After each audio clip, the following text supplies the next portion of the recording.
తొక్కిసలాట ఘటనలో 39 మంది మృతి చెందారు. మరో 58 మంది ఐసీయూలో అత్యవసర చికిత్స పొందుతున్నారు. కరూర్ తొక్కిసలాట ఘటనపై ప్రాథమిక నివేదిక సిద్ధం చేసిన పోలీసులు స్వయంగా సీఎం స్టాలిన్ కు అందించారు. ప్రాథమిక నివేదిక ప్రకారం ర్యాలీకి 10,000 మందికి అనుమతి తీసుకున్నారు. మధ్యాహ్నం 12 గంటలకు జరగాల్సిన ర్యాలీ 7 గంటలకు ఆలస్యంగా జరగాల్సి వచ్చింది. అయితే ర్యాలీ ప్రాంగణానికి టీవీకే అధినేత విజయ్ చేరుకున్నారు. ర్యాలీ ఆలస్యం కారణంగా త్రాగునీరు, ఆహారం లేకపోవడంతో చాలా మంది నీరసించి స్పృహ తప్పిపడిపోయారు.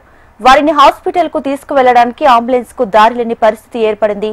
విజయ్ తన ప్రసంగం మధ్యలోనే నిలిపివేసి నీళ్లు తాగాలని, మరోసారి తప్పిపోయిన చిన్నారిని వెతకాలంటూ విజయ్ కోరారు. దీంతో మరింత గందరగోళం ఏర్పడింది. చిన్నారిని వెతికే క్రమంలో తొక్కిసలాటకు దారితీసింది. దీంతో పరిస్థితిని అదుపు చేయడానికి పోలీసులు లాఠీచార్జ్ చేయాల్సి వచ్చింది.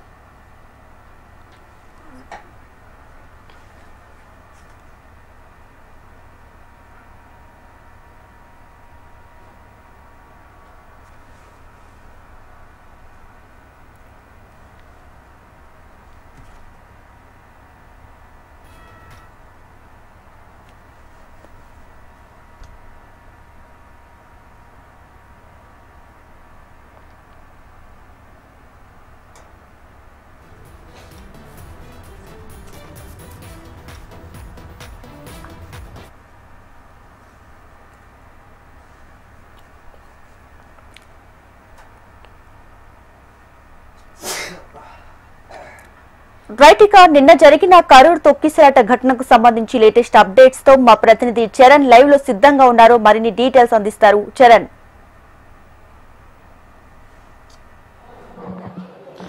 దీపిక, ఈ తొక్కిసలాట ఘటన పైన కేంద్ర హోంశాఖ కూడా చాలా సీరియస్గా ఉందని చెప్పాలి. అయితే రాత్రి జరిగిన తొక్కిసలాటలో సుమారు 39 మంది మరణించడంతో అయితే దేశవ్యాప్తంగా కూడా సంచలనంగా మారింది. ఏదైతే Vijay, TVK party chief Vijay Tamil Nadu రాష్ట్ర వ్యాప్తంగా పలు ప్రాంతాల్లో సభలు, ర్యాలీలు పెడుతూ పార్టీని జనాలకు తీసుకెళ్తూ ఉన్న నేపథ్యంలోనే ఈ నిన్న జరిగిన కరూర్ జిల్లాల్లో ఏర్పాటు చేసిన ర్యాలీలో ఒక్కసారిగా తొక్కిసలాట జరిగింది. ఈ ఘటనలో సుమారు 39 మంది మరణించగా సుమారు 100 మందికి పైగా హాస్పిటల్లో ఉన్నారు. ఇందులో 50 మందికి ఐసీయూలో చికిత్స పొందుతూ క్రిటికల్ పరిస్థితుల్లో ఉన్నట్లయితే కన్నా సమాచారం తెలుస్తుంది. ఈ ఘటన పైన అమిత్ షా అయితే తమిళనాడు సీఎం స్టాలిన్ కు, గవర్నర్ కి కాల్ చేసి అక్కడ ఉన్నటువంటి సమాచారాన్ని తీసుకున్నారు. ఈ ఘటన పైన సమగ్ర విచారణ చేసి కేంద్రానికి విచారణ సమర్పించాలని చెప్పి అయితే అమిత్ షా కోరినట్లు తెలుస్తుంది. అందులో భాగంగానే సీఎం స్టాలిన్ కూడా నేను జరిగిన తొక్కిసలాట ఘటన పైన సమగ్ర విచారణ చేపట్టాలని చెప్పి తమిళనాడు పోలీసులకు అయితే కన్నా ఆదేశాలు జారీ చేశారు. ఈ ఆదేశాలతోనే అయితే టీవీకే పార్టీ జనరల్ సెక్రటరీ అయితే కార్యనిర్వాహకులు ఎవరైతే ఉంటారో వాళ్ళందరికీ కూడా పోలీస్ శాఖ నుంచి వాళ్ళ నుంచి వివరణ కోరుతున్న పరిస్థితి నెలకొంది. ఎందుకంటే తొక్కిసలాట ఎందుకు జరిగింది, ఎందుకు జరగాల్సి వచ్చింది అన్న దానిపైన విచారణ అయితే పోలీసులు చేపట్టారు. అయితే ప్రధానంగా ప్రభుత్వం ఇచ్చిన ఆదేశాలు టీవీకే పార్టీ పాటించలేదు, అందుకే ఈ ఘటన జరిగిందని చెప్పి సీఎం స్టాలిన్ కూడా చెప్పిన పరిస్థితి నెలకొంది. అయితే కరూర్ జిల్లాలో మధ్యాహ్నం 12 గంటలకు ప్రారంభం కావాల్సిన సభ 7 గంటల ఆలస్యంగా జరగడంతోనే అక్కడ ఉన్న భారీగా తరలి వచ్చిన కార్యకర్తలు, అభిమానులు ఉక్కపోతకు గురయ్యి సరైన సదుపాయాలు లేక తీవ్రంగా బాధపడుతూ అయితే ఈ ఘటనలో మృతి చెందారు. ఒకసారిగా తొక్కిసలాట జరిగింది అన్న కోణంతోనే పోలీసులు కూడా విచారణ చేపట్టారు. ఈ విషయమే పార్టీకి సంబంధించిన టీవీకే పార్టీకి సంబంధించినటువంటి నిర్వాహకులు ఎవరైతే ఉన్నారో వాళ్ళందరిపైన పోలీసులు అయితే కన్నా విచారణ అయితే చేపట్టిన పరిస్థితి ఉంది.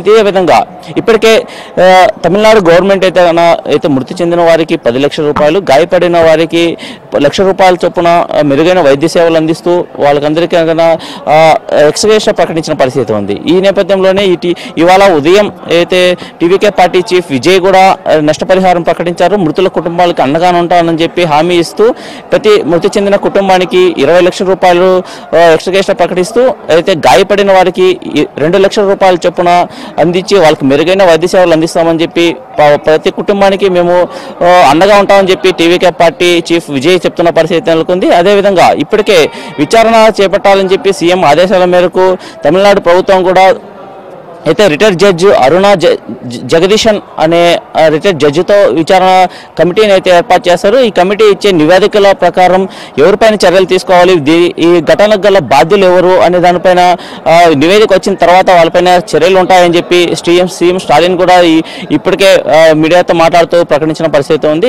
ఈ నేపథ్యంలోనే ఈ తొక్కిసలాట ఘటన ఈ వ్యవహారం అంతా ఏదైతే పోలీసుల వైఫల్యం, ప్రభుత్వ వైఫల్యం అంటూ ప్రతిపక్షాలు అయితే కన్నా తీవ్ర స్థాయిలో ఆరోపణలు అయితే వాళ్ళపైన గుప్పిస్తున్న పరిస్థితి ఉంది. ఈ నేపథ్యంలోనే కేంద్ర హోంశాఖ కూడా దీంట్లో జోక్యం చేసుకోవడంతో మరింత ఈ విచారణ వేగవంతమయ్యి ఎవరు దీనికి సంబంధించిన బాధ్యులకు శిక్ష పడే అవకాశం ఉన్నట్లు తెలుస్తుంది దీపిక. ఈ నేపథ్యంలోనే ఇవాళ జరిగేటువంటి ఏదైతే అమిత్ షా కేంద్ర హోంమంత్రి ఎవరైతే ఉన్నారో అమిత్ షా కూడా తమిళనాడు రాష్ట్ర సీఎంకి గవర్నర్కి కాల్ చేసి ఇక్కడ ఉన్నటువంటి సమాచారాన్ని తీసుకొని దాని తగు చర్యల పైన ఇప్పటికే సీఎంకి కూడా ఆదేశాలు జారీ చేసినట్లు తెలుస్తుంది Deepika. Right Charan, thank you.